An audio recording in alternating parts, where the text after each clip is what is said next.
안녕하세요. 저는 올해 80이 된 여자입니다. 이제 살 날보다 떠날 날이 가까워진 그런 나이죠. 주변 정리도 슬슬 하면서 그동안 힘들게 살아왔던 인생을 마무리하고 있습니다. 제가 눈이 어둡고 컴퓨터를 전혀 만지지 못해서 손자가 대신 제 사연을 적어주고 있어요. 세상 참 좋아졌네요. 라디오 사연이라는 프로를 귀로 편하게 들을 수 있고 함께 공감할 수 있는 내용들이 참 많아서 애청하고 있습니다.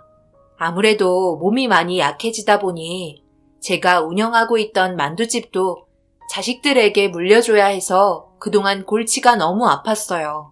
눈앞에 있는 재산 하나로 서로 싸우는 모습을 보고 있는 게 참 마음이 아프더군요. 제가 운영하고 있던 만두집이 잘 될 거라 생각해 본 적 없어요. 그저 자식들 굶게 하고 싶지 않아 할 줄 아는 거라곤 어머니한테 배웠던 만두 하나로 열심히 돈 벌었습니다. 그런데 생각보다 입소문이 좋아지면서 장사가 잘 되기 시작했고 그로 인해 동네에서 저희 만두집을 모르고 계시는 분들이 없을 정도로 유명했어요. 그렇다고 제가 남들보다 특별하게 만두 안에 뭘 넣거나 한 건 아니었어요. 그저 위생 상태에 깔끔하고 손님 한 분 한 분 제 가족이라고 생각하며 친절하게 응대해드렸던 게 좋은 기억으로 남아서 다시 찾아오신 것 같았습니다. 만두집을 차리기 전에 남편이 벌어오는 돈으로 차곡차곡 모으면서 아이를 키웠지만 사람 인생 아무도 모른다고 불의의 사고로 세상을 떠나면서 모든 짐을 홀로 지어야 했기 때문에 그나마 제가 잘할 수 있었던 걸 택했던 것 같아요. 그래도 다행이었던 건 아이들이 말귀는 알아들을 수 있을 정도로 컸기 때문에 일손도 도와주며 공부도 열심히 하면서 혼자 일으켜 세운 게 아닌 다 같이 땀을 흘려 이뤄낸 결과였어요. 자식은 3명 있습니다. 큰아들 하나 그리고 둘째 딸, 셋째도 딸입니다. 셋 다 모두 만두 팔아서 대학교 보내고 시집장가 다 보냈네요. 그렇게 모두 떠나보내니 그제서야 제 삶이 찾아왔어요. 어느 정도의 여유가 생겼고 정신없이 팔던 만두도 체력이 부족해 저만 먹고 살 수 있을 정도의 양만 판매했습니다. 자식들도 그동안 정말 고생 많았다고 이제 그만 쉬길 바랬어요. 그런데 여러분들도 알다시피 한평생 죽어라 일만 하던 사람이 일을 쉬게 되면 병이 찾아온다고 하잖아요. 그런 말들 때문에 쉬엄쉬엄 움직이며 식당 운영했습니다. 그렇게 점심 장사 끝이 나고 한숨 돌리려 우두커니 앉아있는데 전화 한 통이 오더라고요. 다름 아닌 30년 된 단골 손님이 세상을 떠났다는 말을 전해 들었어요. 예전에 가정 형편이 어려워 제가 무상으로 낀 일을 해결해 준 적이 있었고 살면서 저 또한 도움을 많이 받았는데 세월은 모두 다 비켜갈 순 없었는지 그 손님도 떠나고 말았습니다. 그런 모습들을 보니 저도 곧 세상을 떠나야 되는 날이 손에 꼽힐 정도로 가까워진 걸 다시 한번 느낄 수 있었고 제가 운영하던 만두집을 처분해야겠다고 생각했어요. 그래서 자식들 한자리에 모아 진지하게 의논을 시작했습니다. 내가 너희들 이렇게 부른 이유는 어느 정도 짐작했을 테지만 지금 이 식당을 너희들한테 물려줄까 생각 중이다. 다들 그동안 해봤으니까 잘 알 거야. 우리 식당이 이 동네에서 좋은 평판을 가지고 있다는 걸 그냥 처분하기에는 아깝잖니? 단골 손님도 많고 먹고 살기에는 전혀 지장이 없잖아. 30년 넘게 운영을 했던 곳이라 너희들한테도 많은 추억이 담겨있는 곳이기도 하고 그래서 누군가 한 명이 운영을 했으면 좋겠는데 너희들 생각은 어떠니? 엄마도 온몸이 쑤셔서 더 이상은 힘들 것 같아서 그러니 정말 열심히 할 수 있다고 생각하는 사람만 손 들거라. 이 문제는 며느리나 사이한테 말이 들어가면 분명 싸움 날 것 같아서 내가 너희들만 부른 이유란다. 그래야 말도 편하게 하지. 엄마는 개인적으로 막내딸이 가져갔으면 좋겠는데 가정 형편도 제일 어렵고 막내 사이가 이번에 일하다가 몸도 성치 않아 경제적인 부분이 많이 힘들잖니. 어떻게 생각해? 뭘 어떻게 생각해요? 그렇다고 엄마가 운영하던 식당을 무작정 내어줄 순 없죠. 혜숙이가 일은 제일 못하잖아요. 그건 그렇지. 사고도 많이 치고 가정 형편이 어려운 건 모두 다 아는 사실이지만 그렇다고 엄마 말대로 혜숙이한테 물려주면 우리는 뭔데? 우리도 어느 정도 지분을 가져가야 하는 거 아니에요? 우리도 형편이 어떻게 될지도 모르는데 앞날은 아무도 모르는 거예요. 그때 돼서 땅을 치고 후회해봤자 뭐예요? 저는 좀 더 생각이 필요할 것 같아요. 내가 너희들만 부른 이유가 뭐니? 어느 정도 나이도 먹었으면 서로 이해하고 도와줄 생각을 해야지. 무작정 자기들 손에 안 보려고 그런 식으로 말하면 혜숙이한테 상처가 된다는 건 생각 안 해봤니? 내가 말을 괜히 꺼낸 것 같다. 없었던 일로 하자. 엄마는 맨날 막내딸만 생각하더라. 우리는 뭐 찬밥 신세예요? 그냥 엄마 말대로 할 거면 오빠랑 저는 왜 불렀어요? 저희도 식당 가질 의무 있다고 말했잖아요. 그래서 반박한 거예요. 차라리 여기 식당 혜숙이가 운영하고 지분은 셋이서 똑같이 나누도록 해요. 그리고 식당에서 나오는 수입 중 일부는 오빠랑 제가 어느 정도 나눠 가지는 걸로 할게요. 그건 또 뭔 소리야? 뭘 나눠 가져? 그건 네 생각이지. 내 생각은 다르다고. 식당 일 제일 잘하는 사람이 다 가져가는 게 맞는 거지. 야, 미숙이 너는 솔직히 카운터에서 계산만 했지. 실질적으로 주방에서 음식 만든 건 내가 다 있었잖아. 이리저리 빠져나갈 궁리만 했었으면서 너한테 식당을 맡기면 파리만 날릴 게 뻔하다고. 식당 망해서 폐업해야 될걸. 제가 생각했던 거와는 다르게 서로 전혀 조율이 안 돼서 난감했어요. 이런 식으로 나올 거라 예상하지 못했으니까요. 그래도 천만다행인 건 만약 며느리랑 사이들까지 왔었다면 아마 집안 풍비박산 났을 것 같습니다. 식당이 그렇게 큰 것도 아니고 처분한다고 해서 많은 돈을 받지도 않는데 그 돈 서로 뺏기기 싫다고 난리치는 거 보면 정말 한심했어요. 그런데 막내딸 혜숙이는 서로 대화하는 동안 한마디도 꺼내지 않았어요. 그래서 무슨 말이라도 해보라며 혜숙이의 생각을 물어봤지만 아무 말 하지 않고 고개를 떨구고 있었습니다. 언니 오빠가 무서워서 그런 것 같았어요. 어렸을 때부터 자기 의견을 내세우지 못해 항상 뒷공무니만 쫓아다녔었거든요. 막내딸이 덜렁거리는 건 있었어도 일을 제일 열심히 해서 마음이 쓰였었는데 욕심 많은 큰아들과 둘째 딸의 모습에 한숨만 나왔네요. 결국 서로 의견 조율이 쉽게 해결될 것 같지 않아 다음으로 미뤘습니다. 벌써 각자 감정이 상한 상태라 기분이 안 좋아 보였어요.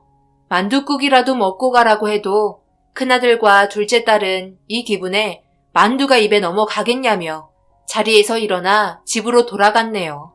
막내딸은 그제서야 저에게 말을 꺼냈습니다. 제가 무슨 염치가 있어서 엄마 식당을 물려받겠어요. 그동안 저를 이렇게 먹여주고 잘 키워주셨으면 된 거죠. 저는 욕심 없으니까 작은 언니한테 물려주세요. 저는 걱정하지 말고요. 민우 아빠도 최근에 몸이 좀 좋아져서 조만간 다시 일할 수 있을 거예요. 저도 지금 열심히 일하고 있고요. 생각해주신 마음만 받을게요.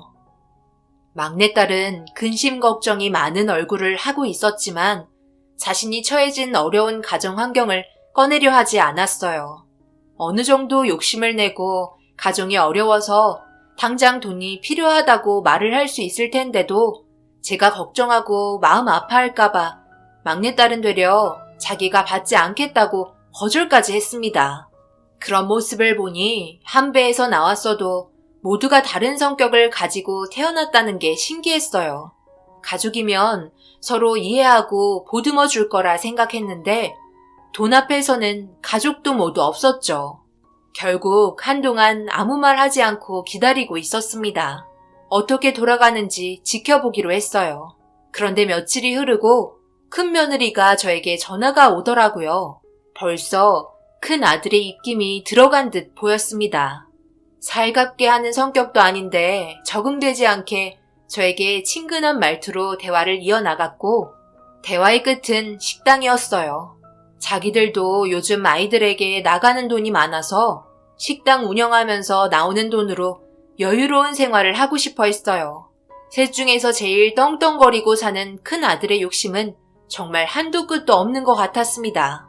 그런 성격은 며느리도 똑같았고 피는 못 속인다고 큰아들 손자들까지 전화 바꿔주면서 저를 설득시키려 노력했어요. 이런 모습 보니까 괜히 꺼냈다 싶었죠. 만약 제가 식당을 셋 중 한 명에게 위임하지 않고 세상을 떠났다면 분명 저희 집안에 폭풍이 휘몰아칠 게 뻔해 보였습니다. 막내딸이야 조용히 있겠지만 큰아들과 둘째 딸은 엄청난 욕심을 보이고 있었어요. 큰 며느리보다 더 충격인 건 둘째 사이였습니다. 전혀 생각하지도 못한 행동이었죠. 아니, 지금 몇 시인데 왜 여기 서 있는 겐가? 옷차림은 그게 뭐고? 주말인데 혼자서 온 거야? 이렇게 이른 시간에?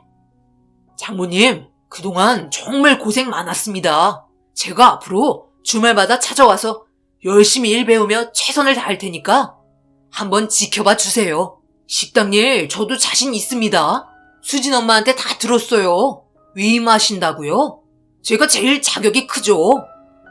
둘째 사위는 새벽부터 찾아와서는 식당 앞에서 기다리고 있었어요. 사위가 식당을 운영하고 싶은 마음이 크다는 걸 행동으로 보여주려고 하는 것 같았습니다. 너무 당황했던 저는 일단 식당 문을 열고 오픈 준비를 하고 있는데 그래도 가끔 도와줬던 게 생각이 났는지 알아서 테이블 닦고 청소까지 싹 끝냈어요. 일단 얼마나 열심히 하려고 새벽부터 찾아왔는지 한번 보고 싶었어요. 그래서 마감 시간까지 평소보다 바쁘게 움직였습니다. 오래간만에 정신없이 식당 일을 하면서 다음날 판매할 음식까지 전부 소진시켰어요. 사위는 녹초가 돼선 정신이 나간 사람처럼 멍하니 있었습니다. 고생했다며 식당 문 닫고 마무리 지었어요. 사위는 다음날 다시 오겠다며 인사하고 들어갔는데 다음날 몸살이 나서 알아눕게 되었습니다. 둘째 딸이 저에게 전화 와서는 사람 잡을 일이 있냐며 다짜고짜 화를 내더라고요. 사위가 의욕을 먼저 보였고 그런 열정적인 모습에 지켜보고 싶었다고 얘기하니 만두집 하나 가지고 째째하게 군다며 되려 저에게 둘째 딸이 막말을 하면서 화를 내는 게 어이가 없었습니다. 계획적으로 접근하는 건 괜찮고 얼마나 진심으로 하려는 건지 보고 싶어 시험해봤던 제가 더 죄인같이 느껴졌어요. 한숨만 나왔고 이런 문제들이 전혀 해결될 것 같지 않아 근심 걱정만 가득했습니다. 이렇게 서로 분위기 험악해질 바에 차라리 그냥 물려주지 않고 처분하는 게 좋을 것 같다 생각했어요.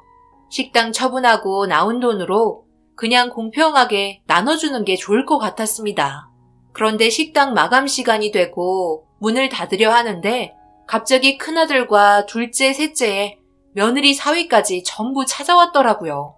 이번에는 아예 작정하고 결정 지으러 온 것 같았어요.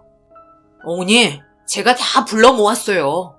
오늘 해결 안 보면 두 다리 뻗고 잘 수 없을 것 같아서요. 그리고 제 의견에 전부 동의했고 이렇게 한자리로 불러 모았습니다.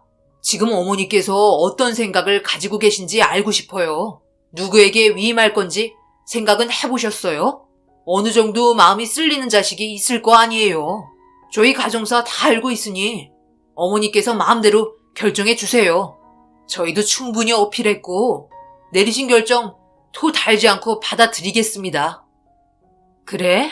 내가 한 결정 너희들이 무조건 따르기로 했으면 나도 마음은 편하네. 분명 내가 세상을 떠나면 이 식당 하나 가지고 서로 헐뜯을 게 분명하다. 그래서 처분하기로 결정했다.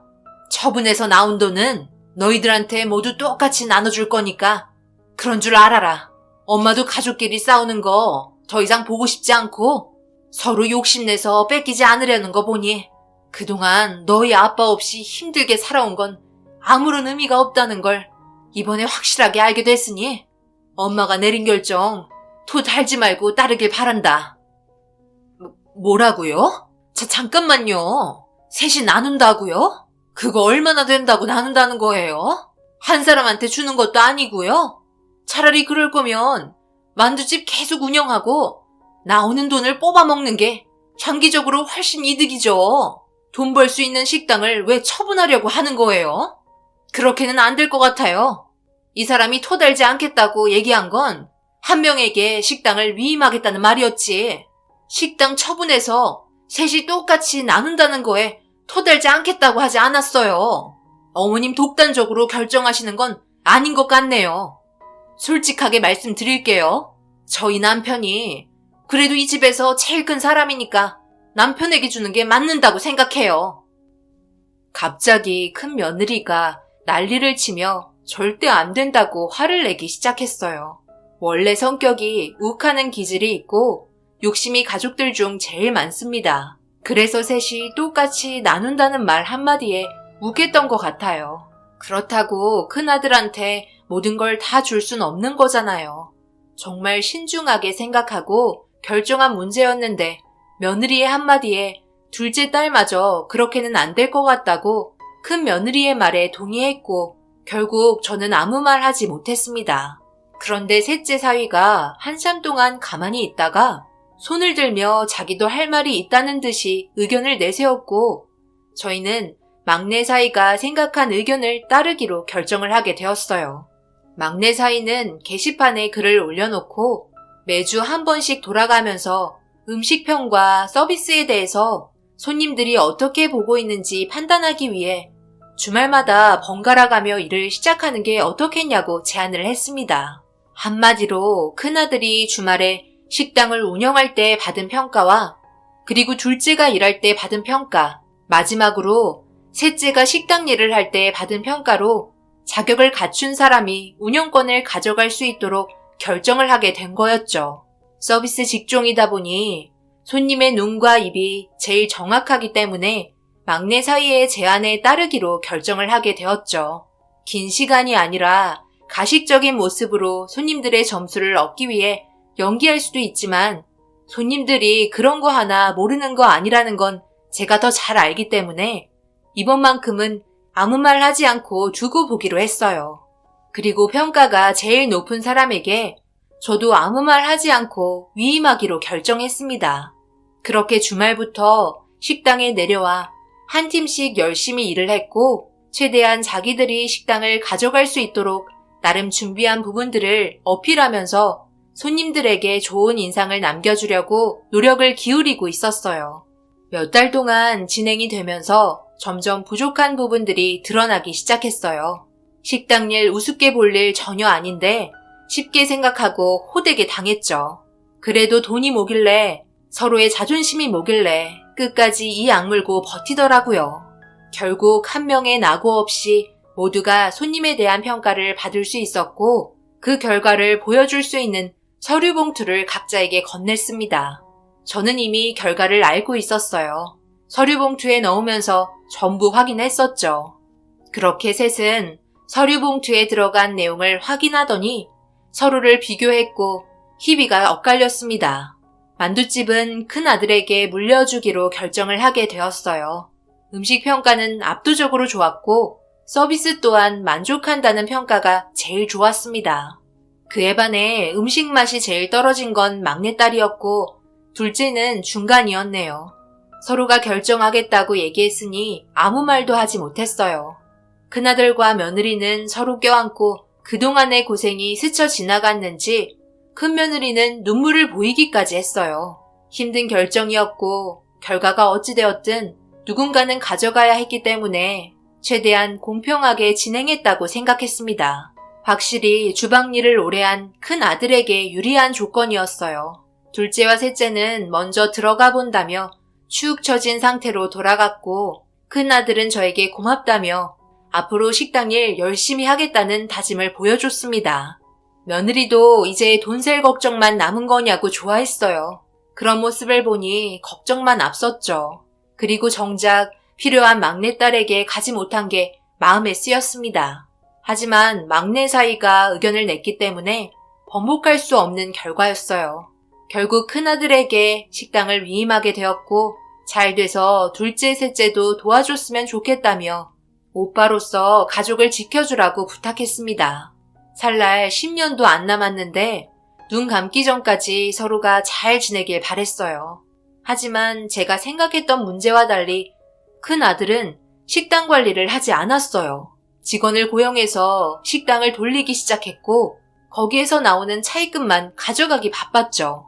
이런 식으로 운영할 거라 생각 못했는데 자기 이름으로 넘어왔다고 30년 넘게 힘들게 이뤄낸 식당을 한순간에 무너뜨렸습니다. 결국 그냥 두고 볼 수는 없을 것 같아 한 소리 했어요. 식당 이렇게 운영할 생각 누구 머리에서 나온 거니? 주인이 관리를 안 하면 손님 다 떠난다는 거 모르는 거야? 왜 이렇게 생각 없이 장사를 하는 거야? 차라리 이럴 거면 둘째나 막내에게 물려 죽어라. 엄마 혈압 올라 쓰러지는 걸 보고 싶니? 저희도 할 일이 있으니까 관리를 못하죠. 그래도 주말에 잠깐 내려와서 얼굴 보여주잖아요. 알아서들 잘하고 있는데 도대체 뭐가 문제예요? 그리고 누구 머리에 나왔든 간에 돈만 벌면 장땡 아니에요? 장사 잘 안 되면 팔고 살림에 보태면 그만이에요.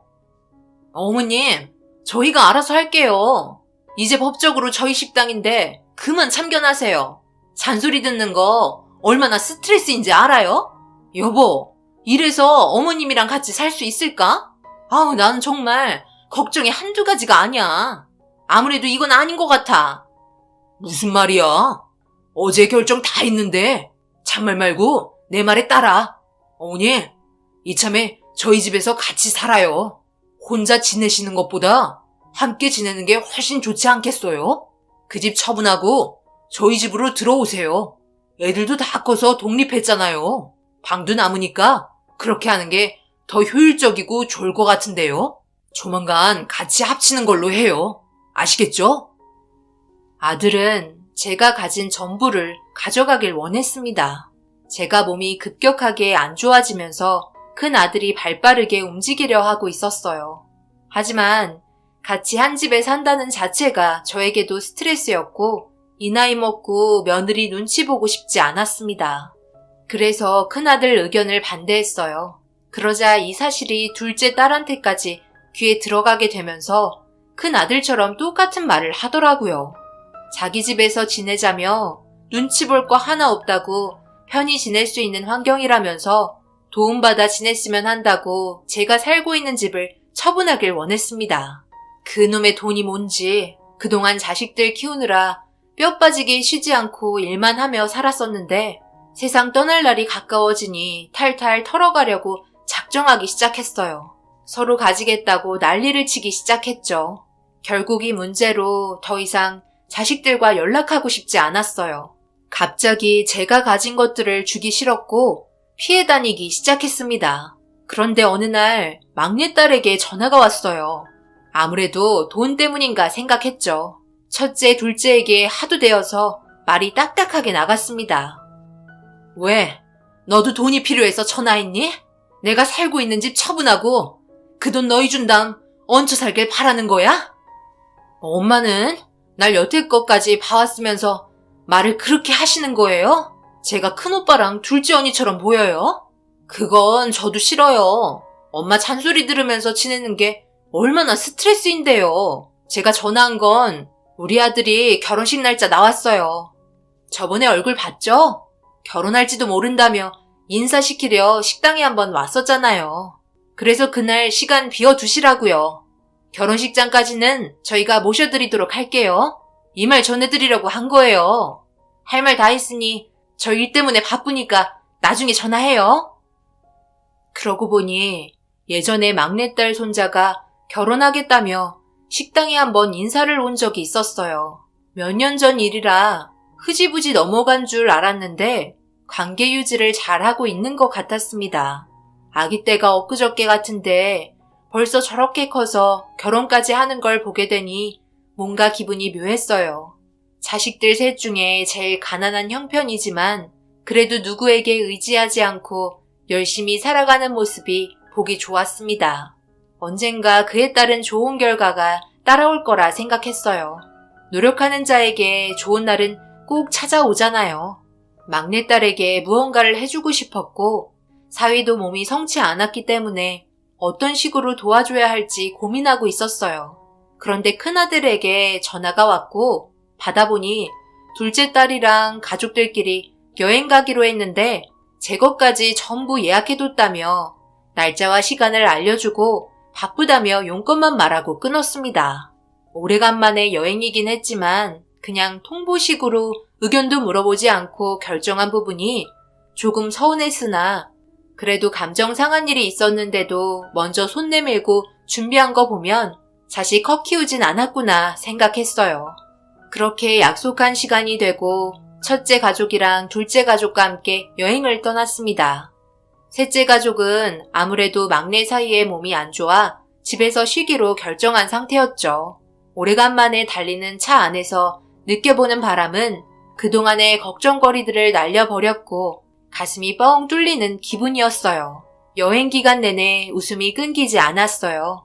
비로소 그토록 기다렸던 행복이란 단어를 찾을 수 있었습니다. 사진도 많이 찍고 눈에 담을 수 있는 풍경은 전부 담았어요. 즐거웠던 여행길은 어느새 1박 2일의 짧은 시간이 지나갔고 다음날 집에 돌아가야 하는 일만 남았습니다. 그런데 첫째와 둘째가 제 방으로 찾아왔고 바람 좀 쐬자며 걷길 원했어요. 오래간만에 자식들과 속 시원하게 대화나 좀 하고 싶어 따라 나섰습니다. 큰 아들과 둘째는 저를 가운데 두고 이런저런 얘기를 하면서 등산로를 가볍게 걷기 시작했어요. 그런데 생각보다 꽤 깊은 곳까지 걷게 되었고 체력이 좋지 않던 저를 큰 아들이 업어주면서 쉬지 않고 올라갔습니다. 둘째도 그 뒤를 따랐죠. 큰 아들은 아무렇지도 않은 척 분위기를 이끌면서 자기 엄마 언제 업어보겠냐며 그동안 정말 죄송했다고 자신의 과거를 뉘우치고 있었어요. 둘째도 마찬가지였죠. 가족들끼리 잘 지냈으면 좋겠다고 말하고 있는데 생각보다 금방 어둑해진 날씨에 그만 돌아갔으면 좋겠다고 큰 아들에게 의견을 물어보자 둘 다 아무 말 없이 조용히 걷고만 있었습니다. 왜 그런 건지 알 수 없어 무슨 말이라도 해보라며 내려달라고 하자 저를 내리지 못하게 다리를 꽉 잡았고 어딘가를 향해 아들은 뛰기 시작했어요. 둘째 딸도 그 뒤를 바짝 쫓아오고 있었어요. 너무 멀리 온 건지 길 없는 곳에서 걸음을 멈췄고 큰 아들이 숨을 헐떡이더니 저를 내려줬습니다. 아들은 저를 보며 갑자기 절을 하기 시작했어요. 둘째는 팔짱을 끼고 뒤에서 묵묵히 지켜보고 있었습니다. 뭔 일인가 싶어 뭐 하는 거냐고 물어보자 자식들이 바라는 걸 주지 않으니 앞으로 여기에서 평생 먹고 살라며 2번 다시 내려오지 않았으면 한다고 저를 다 무너져가는 폐가에 밀어 넣었어요. 너무 충격이었고 그동안 힘들게 키웠던 아들과 둘째 딸에게 받은 상처는 가슴속 깊이 박혀버렸습니다. 결국 아들은 장난이 아닌 진심으로 뒤도 안 보고 둘째랑 어두운 길을 허겁지겁 뒤도 안 보며 도망쳤어요. 폐가에 홀로 남겨진 게 무서운 게 아니라 자식들에게 받은 배신이 무서웠어요. 제가 여기에서 그만 세상을 떠나길 바랐던 것 같아요. 그래서 1박 2일의 여행 기간 동안 그토록 잘해준 거였어요. 너무나 가슴이 아파 나이 먹고 처음으로 산속 폐가에서 하염없이 눈물을 흘렸습니다. 아무 생각 없이 간단하게 나온 터라 제가 가진 건 아무것도 없었어요. 한참 동안 눈물을 흘리니 어느 정도 진정이 되었는지 밤하늘에 별들이 보이기 시작했고 배아파난 첫째와 둘째를 키우면서 울고 웃었던 좋은 추억들이 머릿속으로 펼쳐지기 시작했어요. 정말 진심으로 사랑해서 키웠는데 돌아오는 건 폐가에 쓰레기 버리듯 버려진 것밖에는 없었습니다. 전부 돈 문제였겠죠.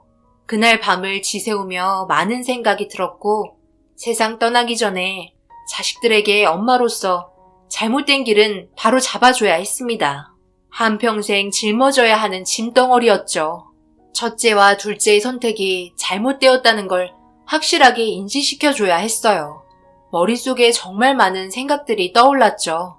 날이 밝자마자 힘든 몸을 이끌고 오랜 시간 천천히 내려갔습니다. 다시 되돌아가는 길을 몰랐기 때문에 무작정 내려갔어요. 그렇게 한참을 쉬었다 내려가며 이런 식으로 자식과 부모 간의 사이에 마침표를 찍을 수 있다는 걸 알게 되었습니다. 제가 폐가해서 세상을 떠나길 바랐겠죠. 모든 건 돈 때문이었어요. 정말 어리석은 행동들이었고 이런 식으로 자식들에게 대우받을 정도로 인생 헛살지 않았는데 잘못 키운 제 자신이 한심스러웠네요.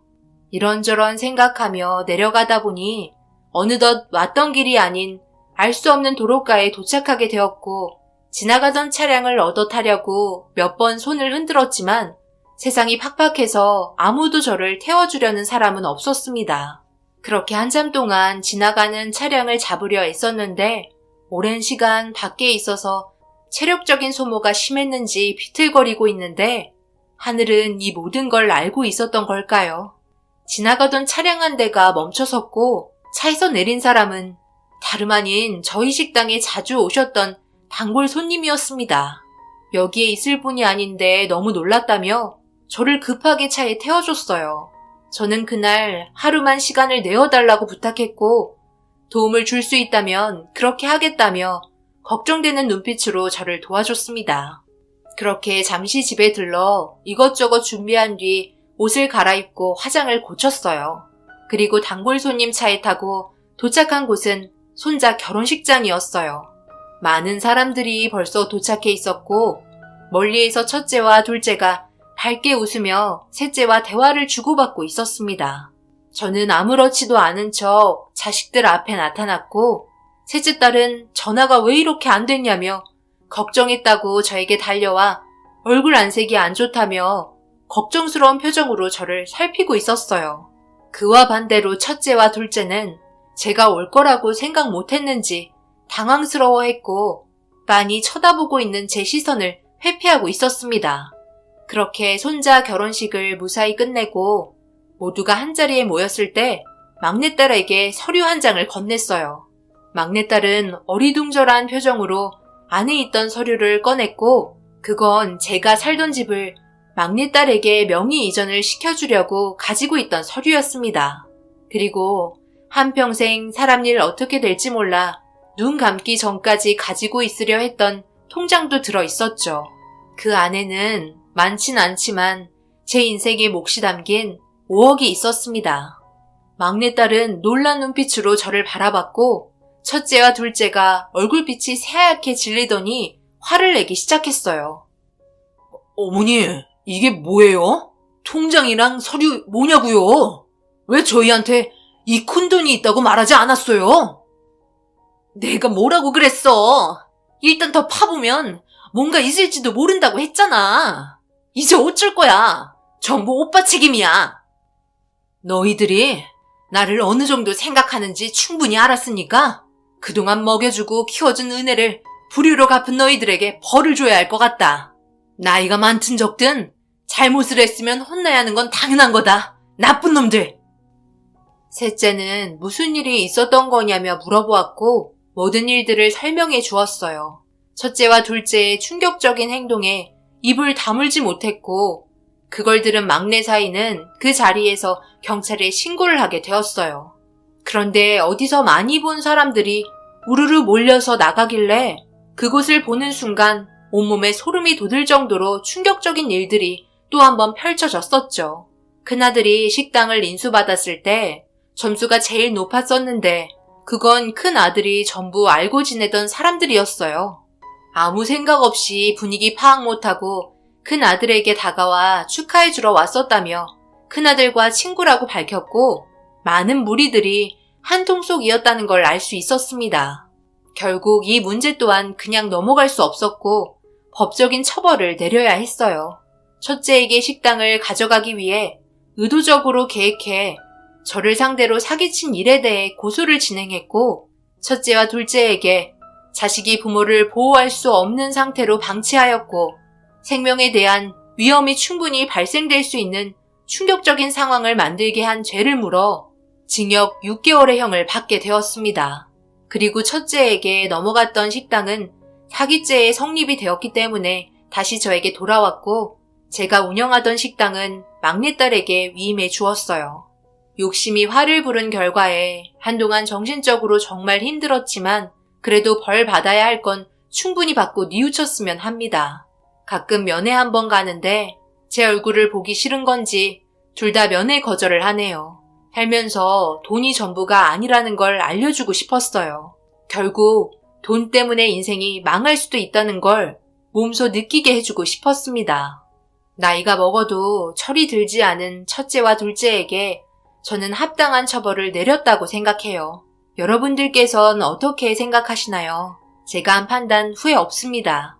제 사연 들어주신 분들, 한 번 사는 인생 너무 많은 것을 가지려 쫓아가다 보면 체하기 마련입니다.